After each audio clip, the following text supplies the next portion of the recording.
Hey everyone, welcome to this new Vlogmas video. I am still waiting for my Christmas tree to be delivered. And it's 4:15 already. It was supposed to be here before 4 o'clock. So I will just have to stay downstairs a little longer to see when it arrives. I have been talking about the very first Advent shawl I did a few years ago. Well, not the one that I knitted myself as a participant, but the first one I ever designed.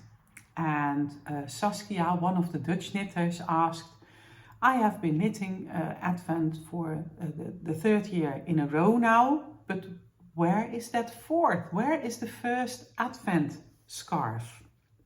So I went to find it. Well, I didn't need to look very hard because I know exactly where I keep my knitting. And this year's Advent scarf, this was in 2020. And we were in lockdown, very strict rules about how many people to see, where to go, what to do, etc. So I decided to design a little pattern and to knit that with my Advent yarn that a friend dyed for me. And so it's a different approach. The Advents I design now are patterns where you have a new surprise every day. And this one is a pattern that I repeated every day, but in a different color. So it is also Advent knitting, but in a different way. I got natural yarn, a skein with a sparkle in it for as a main color, but in the contrast color I did a tiny lace pattern each day, and I asked my inner wheel friends if there were maybe people that wanted to knit along with me. And that year I hosted 28 knitters. And see, this is just a simple pattern that you repeat each day in the new color. And that's also a way of Advent knitting. 28 knitters. So there were several Inner Wheel members that joined. My sister joined, my mum joined, and that was about it really. So then in 2021, we were again in lockdown and we had many rules to follow. And a friend of mine said, Linda, I think we should try and get the project into the newspaper so you can reach more people and so you can have a bigger group of people knitting along. So the local press wrote about it, the national press wrote about it, and we ended up with over 1,000 knitters that year. And the year after that we had even more, and now this year we have around 2,000 knitters on the email list. I'm not talking about people who only have the pattern in Ravelry. I upload it each day and I don't know how many people have it in their library, and I have no clue how many of those are knitting along.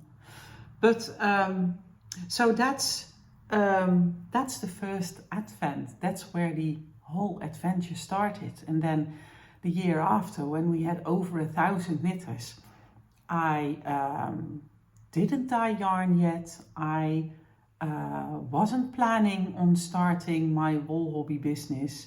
That really came the year after that. So, and it's a joy.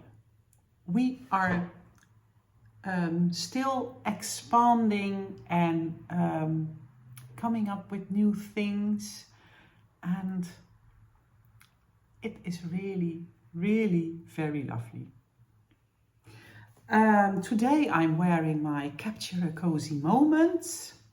If you want to see what designer or what yarn I've used, please go check out my Ravelry page. All the info is there, but it's a lovely cozy vest and I love to wear it on, well, the colder days like this. There's just a plain sweatshirt underneath, but it keeps my body really nice and toasty. I have been talking about Barcelona knits on the Dutch Vlogmas, and I went there this year and it was awesome. I think that people in America who go to the big yarn festivals like New York Sheep and Wool, Rhinebeck kind of stuff, that they are kind of used to the amount of people waiting in line. Well, that's what I heard. But if we have a yarn show in the Netherlands or in Belgium, usually there's quite a big fairground or in a congress, in a meeting center, and there's quite a big hall where we all are. And but in Barcelona Knits, it was really funny. It's in a World Trade Center, and they only have two small, I wouldn't even call it a hall, two rooms, big rooms. And if you wanted to visit the yarn show in that particular room, you just had to get in line and wait your turn. And people were in line for 1.5 to 2 hours. And then you got in and you get to walk around and exit somewhere else. And if you wanted to go back in again, you just had to wait in line again. And I don't think that people in the Netherlands would accept that kind of long queues. I'm not sure, of course. I have not been in line for that long because I had 2 workshops, one in the morning, one in the afternoon. And by the time it was 5 o'clock and my second workshop was done, it did quiet down a bit and you could, well, without too much problem, visit both of the yarn show grounds.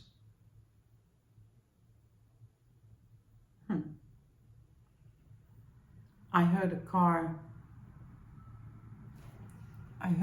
horn and I'm wondering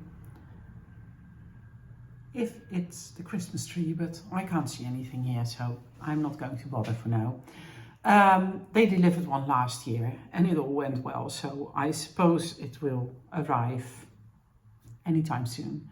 Anyways, waiting in queue for so long to enter the yarn show, it amazed me, really. And I don't know if it would work to do it like that here.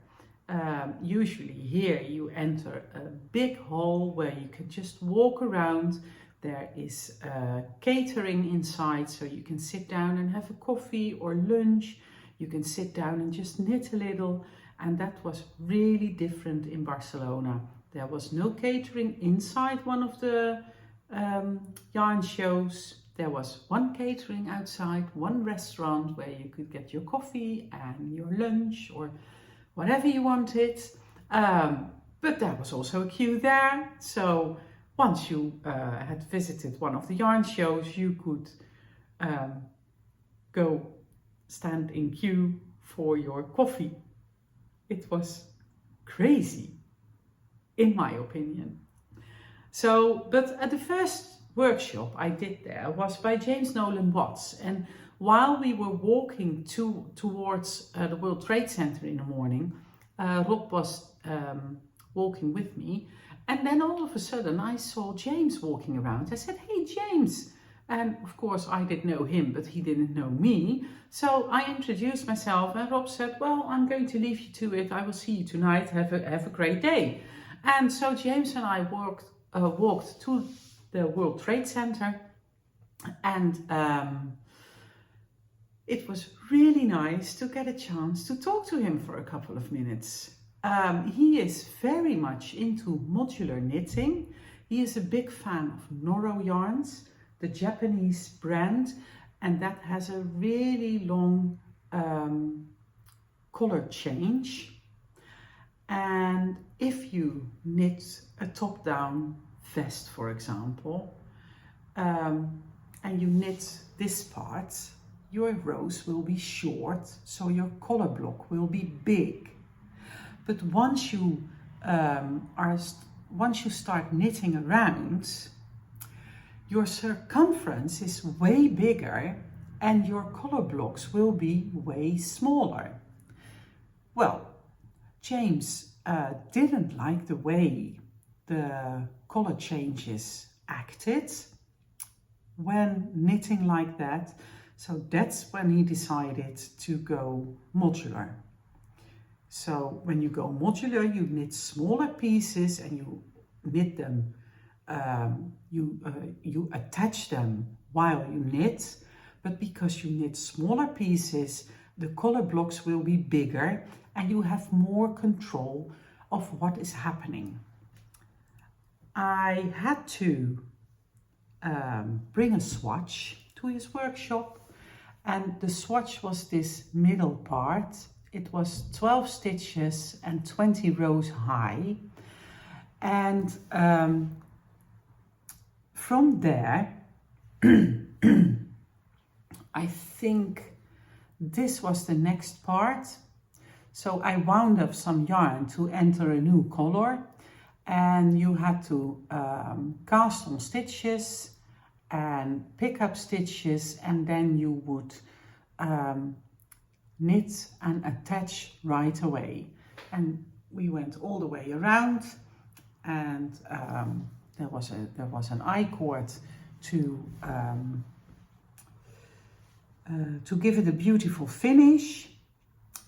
But it was really nice, and as long as you are casting on stitches in the same direction, it's not really a problem, because you can just cast on how many rows you have knitted here. But once you start casting on in an angle to your knitting, you need to figure out what your stitch gauge and row gauge is to even it out. So, but James is such a good teacher, and he makes math really easy. So I think everyone did well and enjoyed themselves, and so that's how I spent my morning at Barcelona Knits. And then I just had a little time to pick up my workshop ticket for the afternoon workshop, and I had just enough time to grab myself a cup of coffee before I went to the afternoon workshop. But that's for another day. For now, I'm going to say goodbye to you, happy knitting, and I will see you again tomorrow. Bye bye!